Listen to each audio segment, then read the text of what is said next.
This newscast is brought to you by the only and always Pure 4G.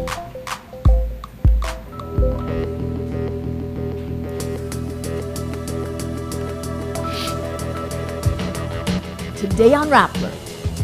Mabalit, hindi nila pinakikinggan. The election season kicks off with the filing of certificates of candidacy.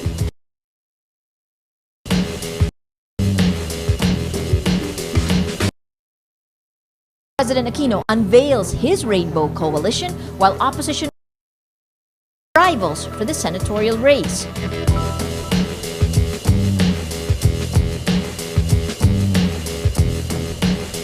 And bloggers and students ask the Supreme Court to declare the cybercrime law unconstitutional.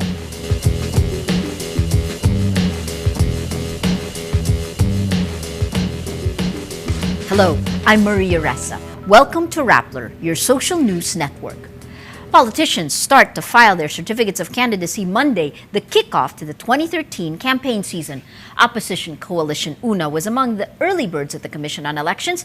Ai Makaraig tells us the saying holds true once again in Philippine politics. There are no permanent friends or enemies, only permanent interests.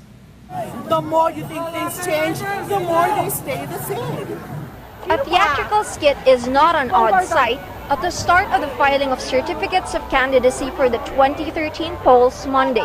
Activist May Paner again channels her wanna change character with the rest of the so-called Change Clan to protest the ills of Philippine politics.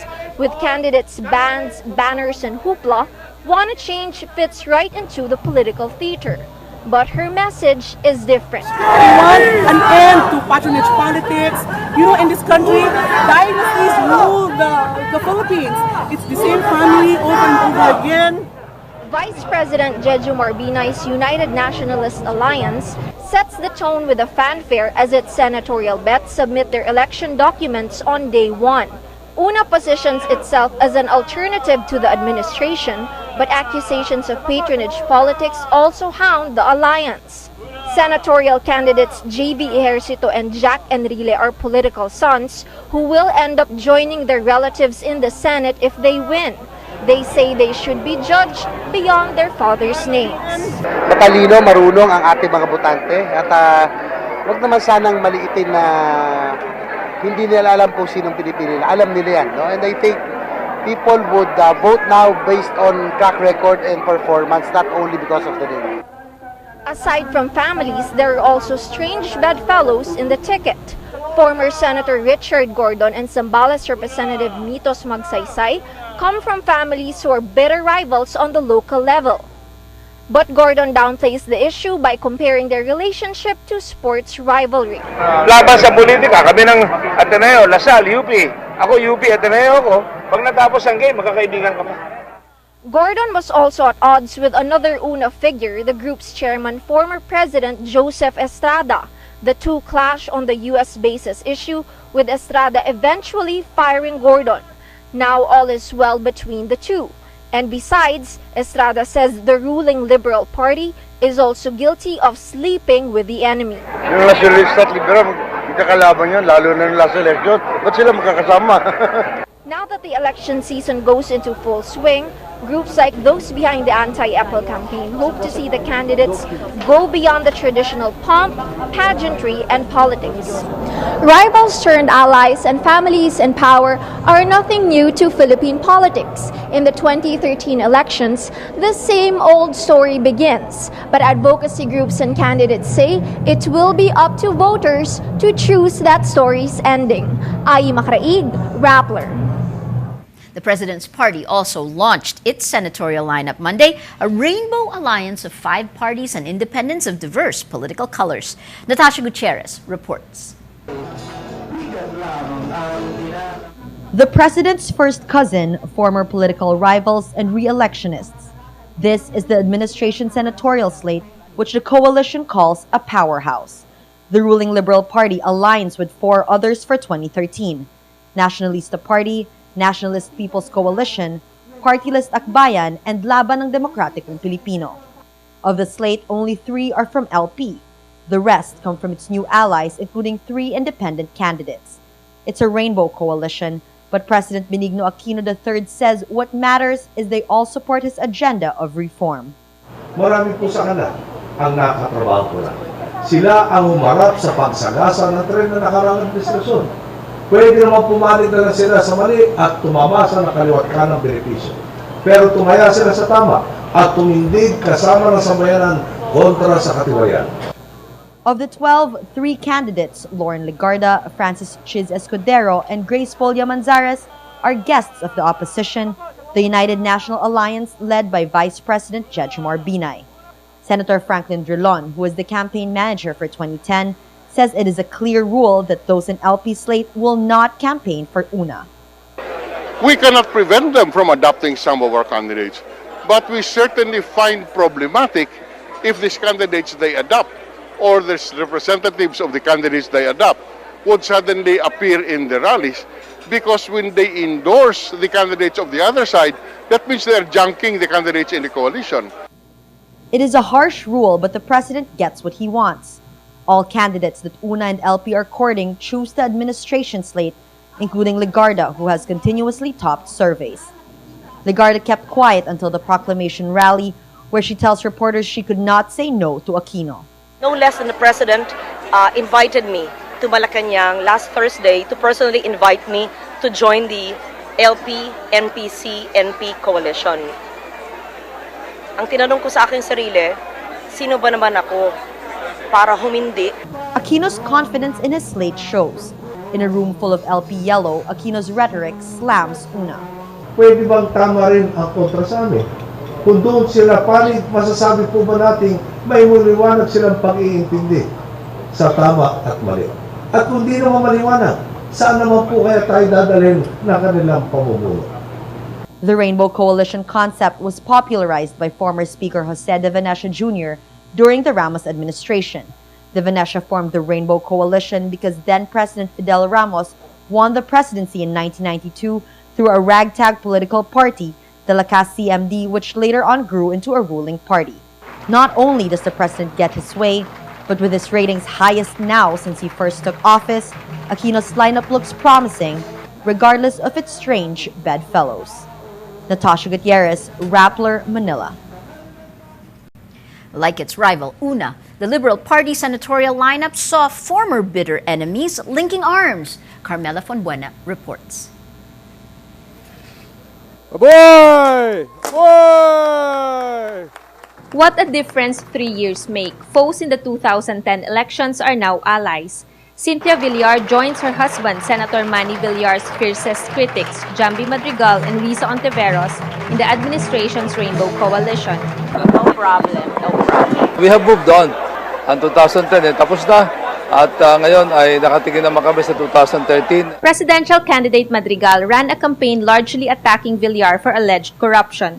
Senatorial candidate Ontiveros ran the Villarroyo campaign, claiming that Villar was the secret candidate of unpopular President Gloria Arroyo. Panahon na pong itama natin ang mali.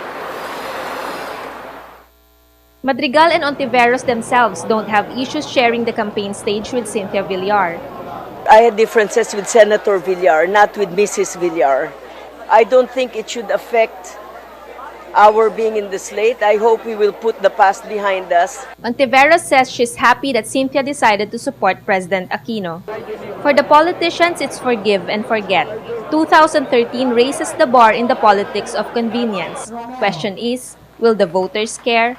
Carmela Fonbuena, Rappler, Manila. The Ombudsman denies the plea of former President Gloria Arroyo to drop the plunder charges filed against her. In a 21-page resolution filed with the Sandigan Bayan, the Ombudsman says Arroyo's appeal has no basis in law. The resolution now allows the court to issue an arrest warrant against her. The 366 million peso plunder suit filed in July against Arroyo stems from allegations she and 9 former government officials misused Philippine Charity Sweepstakes Office intelligence funds. Legislators, political bloggers, students, and professors asked the Supreme Court to declare the Cybercrime Prevention Act unconstitutional and stop Malacanang and the Department of Justice from implementing it. The petitioners zero in on sections 4C, 4, 5, 6, and 7, which include online libel as a cybercrime and increased penalties for all crimes in the revised penal code. They say the sections are ambiguous because they fail to specify the penalties for online libel. They add the sections fail to distinguish communications made through a, quote, computer system and, quote, information and communications technology. Petition produce a chilling effect on legitimate and protected speech. This is the 6th petition to be filed against the Cybercrime Prevention Act. Partyless groups Anak Pawis, Gabriela, Karapatan, Bayan Muna, KMU, and Courage also file against the cybercrime law at the Supreme Court Monday.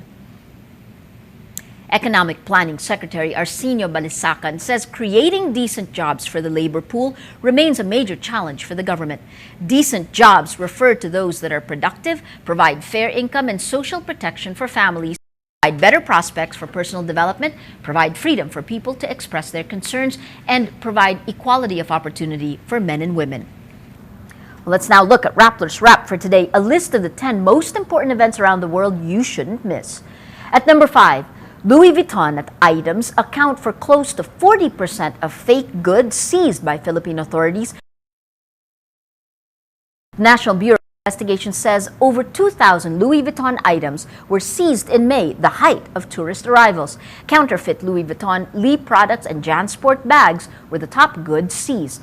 The Philippines Intellectual Property Office says there is, quote, a very high level of awareness about piracy among Filipinos, but they often justify their purchases of counterfeit goods by saying they can't afford to pay for the real thing. At number 6, the Philippines still consumes more rice despite its rising per capita income. The Southeast Asian Regional Center says this consumption is fueled by low-income Filipinos. The study says lower-income consumers, particularly those in rural areas, still depend on the high staple. Higher-income groups have a more diversified diet, consuming more fish, meat, and produce. The demand for rice in the past 2 decades, except in 2008 to 2009, when a rice crisis hit on a global scale, has been steadily rising in the country. Filipinos ate an average of 119 kilograms of rice yearly in 2009 to 2010. Says he would accept democracy champion Aung San Suu Kyi as president if elected, but adds he alone could not amend rules that bar her from power.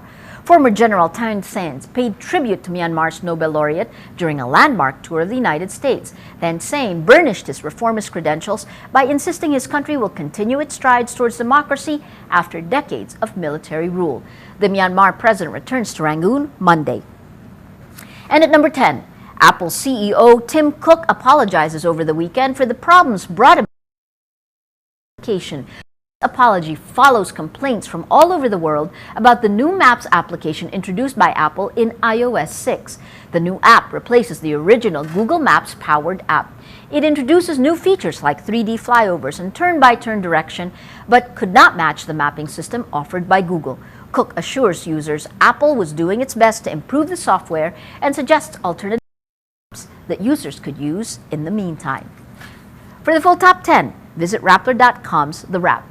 Every story on Rappler has 8 emotions to choose from. Click on how you feel and your vote will be counted, pulled together in Rappler's Mood Navigator in the middle of the front page. It chooses the top 10 stories with the most number of clicks and then crowdsources the mood of the day. Take a look today. Over the weekend, Sunday morning, dancing inmates go Gangnam Style, 67% amused, 17% happy. That adds to today's story. Ombudsman junks Arroyo plunder appeal, 9%, 3% happy. And the story that's gotten the most number of clicks and votes, Lagarda, I could not refuse Aquino, 96% happy, all contributing to the mood of the day. Today, most people are happy. Well, that's Rappler's Newscast for today, Monday, October 1, 2012. It's October. Visit Rappler.com and watch our newscast Monday to Friday. Tell us how you feel on our mood meter and help us crowdsource the mood of the day. I'm Maria Ressa. As we say at Rappler, tomorrow begins today.